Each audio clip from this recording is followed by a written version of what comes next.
What's good, y'all? What's the numbers TV? It's your boy Paul Rowe. Make sure you subscribe to the channel if you're not subscribed already, and like a video if you appreciate the content that Paul Rowe What's the Numbers I provided. Today we back with another profile piece. This one is on B Brazy.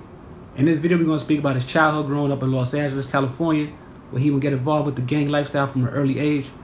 Then we will talk about his music career as a member of the West Coast groups Bloods and Crips and the Damu Riders, before focusing on his story as one of the first Bloods that was actively gangbanging to achieve some success in the rap game. And lastly, we will look at the situation surrounding his death at a motel in Inglewood that has many people who cared about B Brazy still looking for answers. Bruce Anthony Parrish Jr. is from South Los Angeles.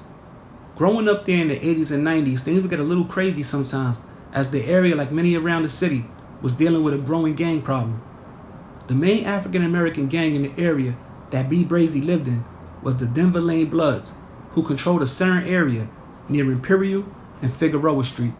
B Brazy would become a part of the set as a YG from 109th Street at an early age, and would be thrown right into the gang lifestyle and also into their full-on war with the Crips.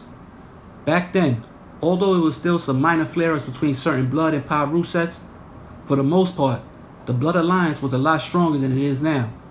The Crips, on the other hand, who were a lot deeper in numbers, had been having Crip-on-Crip wars since the early 80s, while the Bloods were able to keep their internal conflict to a minimum for the most part. Besides gangbanging, hustling, and being able to draw, B Brazy was also known around this area as a talented rapper. He would record songs and compilations with other gang members and rappers from his area.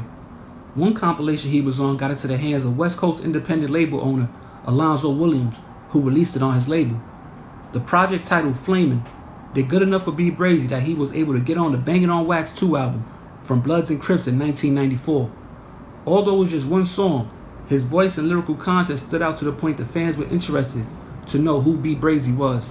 But after the second album by Bloods and Crips, even though the group had achieved some national success with its sales, the group decided to split up in 1995, with the Crips becoming a group called the Nationwide Rip Riders and the Bloods becoming a group called the Damu Riders. B Brazy would become a part of the Damu Riders as they went on to release 2 albums titled Damu Riders and How Deep Is Your Hood in 1995 and 1999. He would also work with other Blood-affiliated rappers from the city on some compilation albums throughout the years that were released locally.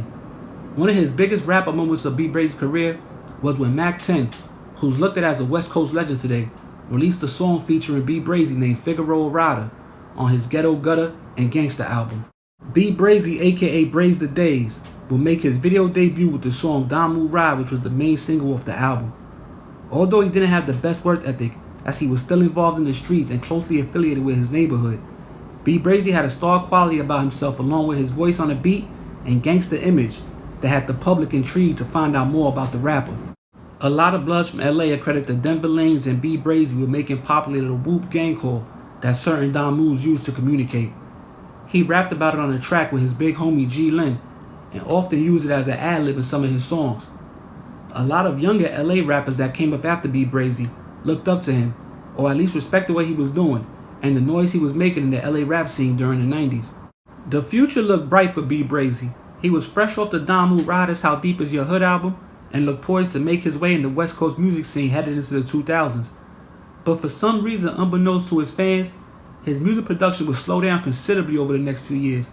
There will be no major compilation or solo releases from B Brazy, besides the occasional verse on someone else's album that we spoke about earlier. Then in May of 2003, before he could get back in the swing of things musically or capitalize on some of those features he did with bigger artists, B Brazy was shot and killed at the Sandman Hotel in Inglewood. According to police, when officers arrived, they found him unresponsive and suffering from multiple gunshot wounds. The authorities will offer a $25,000 reward for any information on B Brazy's murder, but still to this day, the case is unsolved. B Brazy was only 28 years old at the time of his death. But yo, it's What's the Numbers TV. There's a quick profile piece on Bruce Anthony Parrish Jr., better known as B Brazy, out of Denver Lanes. You know, so a lot of people were saying that this is what the story that came out originally. Allegedly, he was with a Mexican girl. The Mexican girl set him up, and the Mexican gang killed him. Then they were saying allegedly that he had some type of internal conflict with another Blood set, and a Blood set killed him. Then these are all different rumors that some Crips got him being at the Lanes and the Pasadena Denver Lanes. They beefed with a lot of Crips. That some Crips ended up killing B Brazy.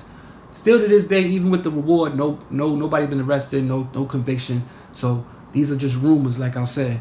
So nobody really knows what happened to B Brazy exactly. Maybe some people in his immediate circle or from the area do, but as far as like the world, nobody really knows exactly what happened to B Brazy that day at the Sandman Hotel in Inglewood. Now to move right along, also there isn't too much on B Brazy on the internet. Like you go find some music, maybe an interview clip here and there, but as far as like a real whole little documentary or story, there isn't one on B Brazy, which is why I wanted to do this.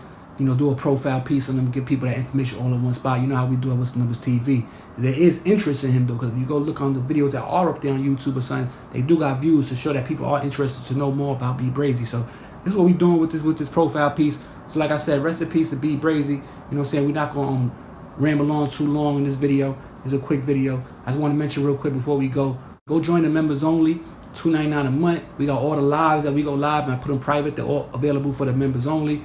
And also one more thing, if you don't do that, at least go subscribe to the channel, but also go follow the Instagram if you can. We're trying to build a nice little following, organic following over on Instagram to start doing more things over there.